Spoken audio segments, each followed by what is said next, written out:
सर्वप्रथम सर्वांना जय शिवराय. मित्रांनो, जसं जसं वातावरण आपल्या भागामध्ये थोडं बक्कास वाटू लागतं आणि पिकांना सुकण्याची वेळ येते, त्या वेळेस महाराष्ट्रामध्ये पावसानं चांगलीच एंट्री केलेली आहे. खरं तर हा ऑगस्ट महिना गेम चेंजर आहे. 15 दिवसाचा खंड सोडा दिलेल्या तारखेच्याही खूप दिवस अगोदरच महाराष्ट्रात पाऊस सक्रिय होतोय. उद्यापासून नागपूर जिल्ह्याची व्याप्ती वाढणार आहे. 10 ऑगस्टला नागपूर, अकोला, अमरावतीसह पाऊस 48 तासामध्येच अकोला, अमरावतीसह छत्रपती संभाजीनगर, बुलढाणा ते धुळ्याच्या उत्तरेकडील नंदुरबार जिल्ह्याकडे पाऊस आगमन करतोय. आणि खानदेश, विदर्भ ज्यावेळेस 10 ऑगस्टला पाऊस सुरुवात करेल त्याच्या दुसऱ्या दिवशी ती सुरुवात थोडी मोठी असणार आहे. बंगालच्या उपसागरातलं कमी दाब हे जे डिप्रेशन आहे हे एमपी मध्ये धुमाकूळ घालते, त्यामुळे महाराष्ट्रावरतीचे परिणाम खूपच चांगले होणार आहेत. आणि यामध्ये सुरुवात 11 ऑगस्टला लातूर जिल्ह्याकडे सुद्धा करणार आहे.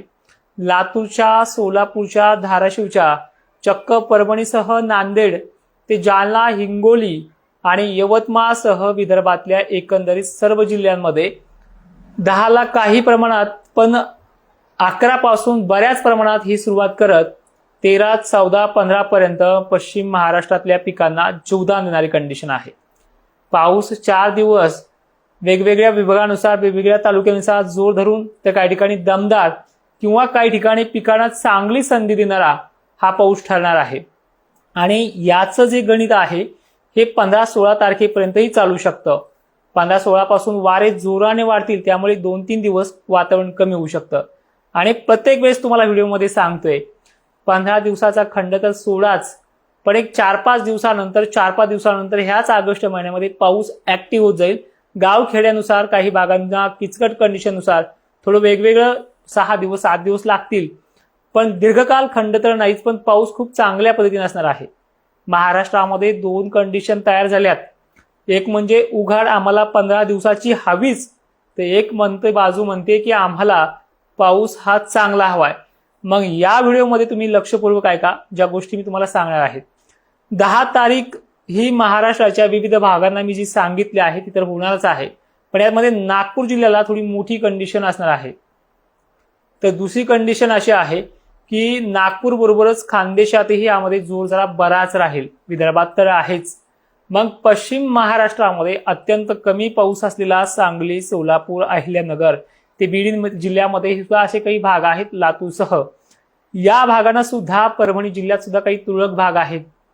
काही तर भाग असे आहेत की अर्ध्या गावाला चांगला पडतोय आणि अर्ध्या गावाला कमी पडतोय. त्याचा पण विषय याच्यामध्ये मांडून घेऊयात याच लाईव्ह मध्ये. पण हे बघा, एवढं भयान काळजी करायसारखा मोठा खंड याच्यामध्ये नाही, हे मात्र तुम्हाला येणाऱ्या काळात समजेलच. पण हे जिल्ह्यानुसार आणि तारखेनुसार बघूयात, समजून घेऊयात. उद्या 9 ऑगस्टला एकंदरीत अमरावती, उत्तर भाग जवळपास सर्वदूर, नागपूर जिल्ह्यामध्ये सर्वदूर, तर चंद्रपूर जिल्ह्यामध्ये अनेक ठिकाणी, गडचिरोलीमध्ये सर्वदूर, हिंगणघाट सर्वदूर, सर्वदूर पाऊस होते जी शेंडा नसल्यामुळे. तर गोंदिया वगैरे भागात सर्वदूर पावसाची शक्यता राहणार आहे. यामागचं सत्य सांगू, ह्युमिडिटी म्हणजे गरमीची लेवल वाढताना दिसते, त्यामुळे पाण्याच्या थेंबाची जाडी ही दमदारच राहील. ठोकर थेंब थोडा अर्धा घंटा जरी झाला ते तो खूप चांगल्या प्रकारचा राहील, हे त्यामागचं गणित आहे. मग 10 तारीख काय पराक्रम करणार आहे ते थोडं फोकस करूयात.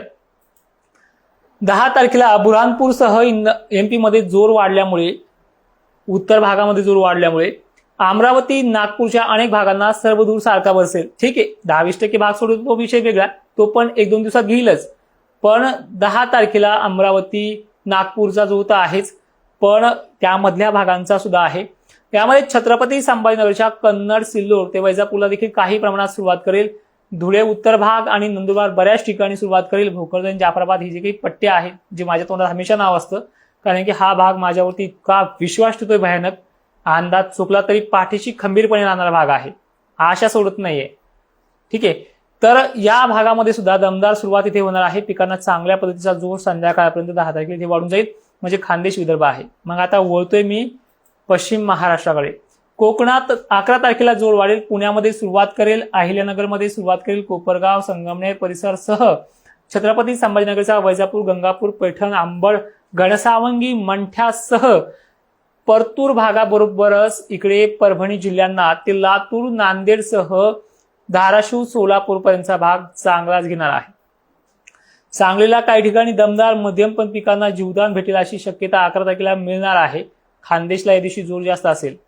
12 तारखेला परत अहिल्यानगरसह पुण्यासह मराठवाड्यातल्या सर्व जिल्ह्यांमध्ये, विदर्भामध्ये बऱ्याच ठिकाणी पाऊस जोर घेऊन येतोय. 12 तारीख ही सांगलीमध्ये काही ठिकाणी, सोलापूर तुरळक ठिकाणी, तर लातूर, नांदेडमध्ये बऱ्याच ठिकाणी आहे. आता सोलापूर तुरळक ठिकाणी म्हणल्याच्या नंतर चिंता वाढेल.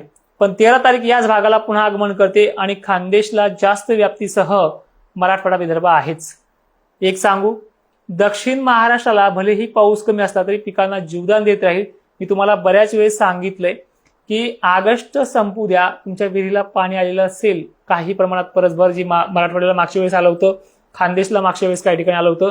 पण असे आमच्याकडे भाग आहेत की विहिरीला पाणी अजून आलेलं नाहीये. या भागाने सांगितले की परतीच्या पावसात ह्या भागांमध्ये सगळ्या गोष्टी पार पडतील. पण एक गोष्ट मात्र नक्की आहे की तोपर्यंत पिकांना पिकापुरताच राहील. जोरदार मीही सांगितलंय, तुम्ही जे काही सांगताना माझ्या माघारी कमेंट करतायत तुम्ही ग्रुपला, तुमच्या स्वतःच्या नावाने ग्रुप बनवून, हे बघा तुमचं पितळ उघडं पडलेलेच आहे. तुम्ही आता काळजीच करू नका. चॅलेंज काय द्यायचे तर देत राहा. परत मित्रांनो, ज्या पश्चिम महाराष्ट्राला, आता तुम्ही मला 11-12ला थोडा पाऊस झाला की म्हणता साहेब पाऊस कुठे गेलाय, तुम्हाला मी सांगितलंय 10 पासून 15 पर्यंत इथे राहा. मी 17 तारखेवरती येतोय. माझ्या लक्षात आहे की छत्रपती संभाजीनगरला सर्वदूर, अहिल्यानगरला सर्वदूर, सोलापूर, सांगलीला बऱ्याच ठिकाणी, लातूर, नांदेड, महाराष्ट्रात अनेक ठिकाणी 14 तारखेला चांगला दमदार झडीसारखा पाऊस असेल. म्हणजे ह्या 5-6 दिवसात पडणारा पाऊस चांगली ओल करेल. याच पावसामध्ये काही ठिकाणी थोडंसं पाणी जास्त पडणार आहे, त्यामुळे तिथे देखील पाण्याची चिंता मिटेल. ती 14 तारीख आहे. सोलापूरसह, सांगलीसह हा पाऊस वाढेल. 15 तारखेला अनेक ठिकाणी परत झडीचं वातावरण असेल, पूर्व विदर्भ, पूर्व मराठवाडा. पण ह्या 15 तारखेला वाऱ्याचा जोर वाढणार आहे. त्यामुळे 16-17 तारखेला पाऊस थोडा कमी असेल, परत 18-19ला वाढणार आहे. ज्यावेळेस तुम्हाला 17 तारखेपासून जोर वाढेल सांगितलं, त्याच 17 तारखेला पाऊस कमी सांगतोय. यामध्ये त्याच तारखेला सांगितले की 1-2 दिवस मागे फरक पडेल. पण 15 दिवसाचा बखाड खंड हे नाहीच महाराष्ट्रामध्ये. आणि पुढे सुद्धा 17 पासून पुढे सुद्धा 18ला, 19ला, 20ला, 21ला जोर असा वाढत जाईल. आणि येणारा शेवटचा आठवडा सुद्धा मजबूत असणार आहे. मग गॅप किती मिळणार आहे फक्त महाराष्ट्रामध्ये? मिळाला तर 16ला बी पाऊस आहे, नाहीच नाही. महाराष्ट्रात गॅपच नाही. 3-4 दिवसाचा ह्या 15 वेळा गॅप मिळेल आणि राहिले 20 दिवस 15 दिवसाचा खंड. मीही पाहू, तुम्हीही पहा. धाराशिव, उमरगा थोडं 12-13ला आहे आणि 14ला चांगला आहे. प्रत्येक टप्पे साळुंकेसर 4 दिवस 5 दिवस राहतात. एवढं काही मोठं नाहीये, पण आहे पाऊस तो सुद्धा. भंडारा डिस्ट्रिक्ट, तुमच्या भंडारा डिस्ट्रिक्ट उद्यापासूनच आहे. 9 तारखेला काही भागात आणि 10 तारखेला बऱ्याच ठिकाणी पाऊस असेल भंडारा जिल्हा. आणि घेतलेला मॅसेज शेतकऱ्यांना पाठवत चला जा. स्वतः स्टेटस पण ठेव जा. एकदा एक तर मी तोंडाला आपटन किंवा सक्सेस तरी होईल, पण सक्सेसच झालेलं आहे हे तुम्हाला माहिती आहे. भोकरदन तालुक्यात फार कमी झालेला आहे. कशाला टेन्शन घेताय? लगेच तुमच्या भागामध्ये दमदार पावसाला सुरुवात होईल 2-3 दिवसामध्ये. ह्या 10ला काही ठिकाणी, 11ला बऱ्याच ठिकाणी, 12-13ला आणखीन चांगल्या ठिकाणी. बीड, पाटोद्याला पाऊस कमी राहतो प्रत्येक वेळेस. सुरुवात 11ला होईल तुमच्या भागामध्ये काही प्रमाणात. 12ला बऱ्याच ठिकाणी आहे आपल्या बीड, पाटोद्याला. 13ला पण आहे. 14ला जास्त आहे. शेनगाव, हिंगोली तुमच्या भागात 11, 12, 13, 14, 15 चारही दिवस भाग बदलत पाणी तिथे आहे आणि चांगलं आहे. परभणी, पाथरी 10 तारखेला थोडाफार, 11ला काही ठिकाणी, 12-13 आणखीन ठिकाणी. मुकराबाद, नांदेड जिल्हा आहे ना, तुमच्या भागात सुद्धा पाणी 16 तारखेपर्यंत आहे.